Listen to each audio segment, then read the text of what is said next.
Hello বন্ধুরা, welcome to a new blog. তোমরা সবাই কেমন আছো? আই হোপ তোমরা সবাই ভালো আছো। তোমাদের ভালোবাসায় আমরাও ভালো আছি। আর আজ আরও একটা নতুন ব্লগ নিয়ে চলে আসলাম। হনুমান জয়ন্তীর দিন সন্ধ্যাবেলা সঞ্জীব অফিস থেকে ফিরে বললো তাড়াতাড়ি রেডি হয়ে নাও, আমরা হনুমান মন্দিরে যাব পুজো দিতে। ওর কথা মতো আমি আর মিঠি তাড়াতাড়ি রেডি হয়ে বেরিয়ে পড়লাম। তখন প্রায় রাত 9টা বাজে। আর যখন মন্দিরে এসে পৌঁছালাম তখন প্রায় 9টা 15-20। আর এসে দেখছি এরকম বিশাল ভিড়। তো চলো আজকে এই মন্দির সম্পর্কেই অনেক কিছু তোমাদের বলবো, যা যা আমি জেনেছি। এই দমদম এরিয়াতেই আমার জন্ম এবং বড় হওয়া, এত বছর এখানে থেকেছি, কিন্তু কখনোই এখানে আসার সৌভাগ্য আমার হয়ে ওঠেনি। এই প্রথমবার আমি এই মন্দিরে এসেছি, তাও আবার এমন একটা শুভ দিনে, অর্থাৎ হনুমান জয়ন্তী। কত মানুষের ভিড় তোমরা দেখতেই পাচ্ছ। তো চলো বন্ধুরা, স্কিপ না করে আজকের ভিডিও দেখতে থাকো। অবশ্যই একটা লাইক দিয়ে দিও। নতুন বন্ধুরা তোমরা যারা এই ভিডিওটা দেখতে এসেছো, তোমাদের কাছে অনুরোধ, অবশ্যই চ্যানেলটাকে সাবস্ক্রাইব করে অল নোটিফিকেশন বেলটা অন করে দিও, যাতে আমি নতুন কোনো ভিডিও আপলোড করা মাত্রই তোমাদের কাছে নোটিফিকেশন পৌঁছে যায়। আজকে আমরা চলে এসেছি 250 বছরের পুরনো হনুমান মন্দিরে, যেটা নাগা বাবারা 250 বছর আগে এই দমদমে গড়ে তুলেছিলেন। টাইম, লোকেশনের সাথে সমস্ত তথ্যই তোমাদের সঙ্গে শেয়ার করব এই ভিডিওর মাধ্যমে। হনুমান মন্দিরে পৌঁছাতে গেলে তোমাদের আগে আসতে হবে দমদমে। দমদম স্টেশন রোডের সামনে দিয়ে হনুমান মন্দির যাওয়ার জন্য তোমরা পেয়ে যাবে অনেক অটো এবং রিক্সা। সেখান থেকে অটো রিক্সা ধরেই মাত্র 10 টাকা মাথাপিছু ভাড়া দিয়ে তোমরা এই মন্দিরের সামনেই নেমে পড়ো। আর মেন রোডের ওপরেই কিন্তু এই মন্দিরটি অবস্থিত। মন্দিরের বাইরেই রয়েছে পূজা সামগ্রীর অজস্র দোকান। যেহেতু আমরা হনুমান জয়ন্তীর দিন এসেছিলাম, সেই জন্য আজ কিন্তু হাজার হাজার দর্শনার্থীদের ভিড়। সেই জন্য প্রায় রাত 10টা-11টা পর্যন্ত আজকে মন্দিরে পুজো দেওয়া যাবে। প্রত্যেকটা দোকানেই প্রচুর ভিড়, যেখানেই যাচ্ছি সেই দোকানেই প্রচুর ভিড়। অনেকক্ষণ দাঁড়িয়ে আমরা শেষমেশ এই দোকানের কাছে আসলাম। আর এখান থেকেই আমরা পূজার জন্য লাড্ডু, ফুলের মালা, প্যাড়া, নারকেল সহ যা যা সামগ্রী ক্রয় করেছিলাম সব এই দোকানের থেকে নিয়েছিলাম। এই সব দোকানে তোমরা জুতো রেখে মন্দিরে প্রবেশ করতে পারো। মন্দির খোলা থাকে ওই ভোর 5টা থেকে দুপুর 12টা পর্যন্ত, আবার ওই বিকেল 3:30 থেকে রাত 10টা পর্যন্ত। প্রতি মঙ্গল ও শনিবার প্রচুর ভক্তের সমাগম হয় এই মন্দিরে। আর স্পেশাল ডেগুলোতে তো ভিড় আরও বেড়ে যায়। আজ যেহেতু হনুমান জয়ন্তী, সেই জন্য রাত 11টা পর্যন্ত সাধারণ মানুষকে মন্দিরে প্রবেশ করতে দেওয়া হবে এবং হনুমানজির দর্শন করতে দেওয়া হবে। তো সেই জন্যই আজ আরও ভিড়। সকলেই কর্মস্থল থেকে ফিরে এসে মন্দিরে দর্শন করতে এসেছেন।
বগিচা এবং শিব মন্দির। আমরা শিব মন্দিরে প্রণাম করেই মন্দির প্রাঙ্গণের দিকে এগিয়ে চললাম। দেখেছো কত ভিড়, কত দর্শনার্থীদের ভিড়। এখন প্রচুর, প্রায় ঘন্টা দুয়েক লাইনে দাঁড়িয়ে আমাদের ওই মন্দিরে প্রবেশ করতে হবে। তো চলো, লাইনে তো দাঁড়িয়ে রয়েছি, আর দিনের বেলা আসলে আরও ভালোভাবে তোমাদের ঘুরিয়ে দেখাতে পারতাম। এরপরে যখন আসবো একটু ফাঁকায় নিরিবিলিতে আসবো, তাহলে তোমাদের জন্য আরও সুন্দর করে ভিডিও করে নিয়ে যেতে পারবো। আজকে তো কতটা ভিড় তোমরা বুঝতেই পারছো। এখানে এসে আমি জানতে পারলাম প্রতি মঙ্গল আর শনিবার প্রচুর ভক্তের সমাগম হয় এই মন্দিরে। রাত 10টা পর্যন্ত হয় শৃঙ্গার। এর আগের দিন কিন্তু সোমবার ও শুক্রবার সিঁদুর লাগানো হয় হনুমানজির সারা অঙ্গে। প্রায় 250 বছর আগে নাগা বাবারা দমদমে এই হনুমান মন্দিরটি গড়ে তোলেন। সেই সময় হনুমানজির মুখের মধ্যে একটি স্বর্ণের প্লেট বসানো ছিল, কিন্তু দুর্ভাগ্যবশত সেই প্লেটটি চুরি হয়ে যায়। পরবর্তীকালে যদিও সেই প্লেটটি আর নতুন করে বসানো হয়নি, এরপর পাথরের সাথে অষ্টধাতুর মিশ্রণে তৈরি হয় এখনকার হনুমানজির বিগ্রহটি। ভোর 5টায় মঙ্গল আরতি দিয়ে হয় পুজোর সূচনা। সকাল 8টায় হয় ওই প্রধান আরতি। তখন পঞ্চমিয়া, পেস্তা, বাদাম, কাজু, ছোয়ারা, মিছরি এইসব নিবেদন করা হয়। বেলা 11টায় ভোগ নিবেদন করা হয়। থাকে অন্ন, ডাল ও তরকারি। সন্ধ্যা ওই 6টা নাগাদ হয় আরতি। রাতে ভোগ নিবেদন হয় 9টা 45 মিনিটে। থাকে পরোটা, 2 রকমের তরকারি, দুধ আর মিষ্টি। প্রতি পূর্ণিমায় নিবেদন করা হয় পায়েস, পুরি ও সবজি। যারা পুজো দিতে আসেন তাদের মধ্যে মন্দির প্রদক্ষিণ করার একটি রীতি আছে, যদিও উৎসবের দিনে সেটা কিন্তু আমাদের পক্ষে পসিবল হয়নি। সবচেয়ে বেশি ভক্ত সমাগম হয় কিন্তু এই আজকের দিনে। আর আজ প্রায় সকাল থেকে এখনো পর্যন্ত কয়েক লক্ষ মানুষ এখানে ভিড় জমিয়েছিলেন। রাত 9:30টায় পূজার ডালে নিয়ে আমরা লাইনে দাঁড়িয়েছিলাম, আর যখন 11:30টা বাজলো আমরা মন্দিরের ভিতরে প্রবেশ করলাম, আর তখনও ঠিক এরকমটাই ভিড়। পুজো দেওয়ার সময় হনুমানজির উদ্দেশ্যে এখানে মোমবাতি নয়, ঘিয়ের প্রদীপ দেখানো হয়। এতে তিনি বিশেষ সন্তুষ্ট হন। সেই জন্যই এই মন্দিরে হনুমানজির মূর্তির দুপাশে 2টি ঘিয়ের অখণ্ড প্রদীপ জ্বালানো হয়। এই মন্দিরের গর্ভগৃহে পূজারী ছাড়া কারো প্রবেশের অনুমতি নেই।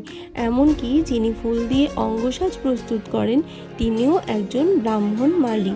বিগ্রহের উচ্চতা প্রায় ওই 4 ফুট। প্রতি মঙ্গলবার হনুমানজির পোশাক পরিবর্তন করা হয়, যেহেতু হনুমানজির জন্মদিন মঙ্গলবারে সেই জন্য, এবং সীতামা এই দিন হনুমানজিকে আশীর্বাদ করেছিলেন। তাই যে কোনো দর্শনার্থী এদিন নিরামিষ আহার করে ওনার পোশাক, বিগ্রহের পোশাক পরিবর্তন করতে পারেন, কিন্তু অবশ্যই সেটা মন্দির কর্তৃপক্ষের অনুমতি নিয়ে। শুনলাম এই মন্দিরে প্রতি সন্ধ্যা আরতির পর হনুমান চল্লিশা পাঠ হয়। ভেতরে পুজো দিয়ে এবং ঠাকুরের কাছে ভোগ চড়িয়ে তোমরা তোমাদের মনস্কামনা জানিয়ে এখানে নারকেলটা লাল কাপড় দিয়ে বেঁধে দেবে, আর এখানে জবা ফুলের মালাটা দিয়ে দেবে। কারণ বিগ্রহের কাছে এদিন ফুল মালা কিছুই দিতে দেওয়া হয় না, এবং মন্দিরে তো বললাম বিগ্রহকে কাউকে ছুতে দেওয়াও হয় না। তো যাই হোক, এখানে আমরা নারকেল বেঁধে দিয়ে আমরা বেরিয়ে পড়েছিলাম। মন্দির থেকে বেরিয়ে আসার পরেও দেখলাম আমরা রাস্তাঘাটে ভালোই লোক ছিল। তখন কিন্তু প্রায় 11:30টা বেজে গিয়েছিল, তখনও লোকজন রয়েছে। দেখে মনেই হচ্ছিল না যে এতটা রাত হয়ে গেছে। যাই হোক বন্ধুরা, ভিডিওটা অনেকদিন আগেই দেওয়ার ইচ্ছে ছিল, কিন্তু উপায় ছিল না। আমার প্রচণ্ড ঠান্ডা লেগে গিয়েছিল, গলা থেকে একেবারেই স্বর বেরোচ্ছিল না, সেই জন্য ভিডিওটা আপলোড করতে একটু দেরি হলো। আমি তার জন্য খুব দুঃখিত। যাই হোক, এতক্ষণ পর্যন্ত তোমরা যারা তোমাদের মূল্যবান সময় খরচ করে আমার ভিডিওটা দেখে আমার পাশে থাকলে তাদের অসংখ্য ধন্যবাদ আর ভালোবাসা। যারা এখনও পর্যন্ত লাইক দাওনি, একটা লাইক দিয়ে দিও, আর অবশ্যই কমেন্ট করে জানিও ভিডিওটা কেমন লাগলো। দেখা হচ্ছে নেক্সট ব্লগে। এখনকার মতন বাই বাই।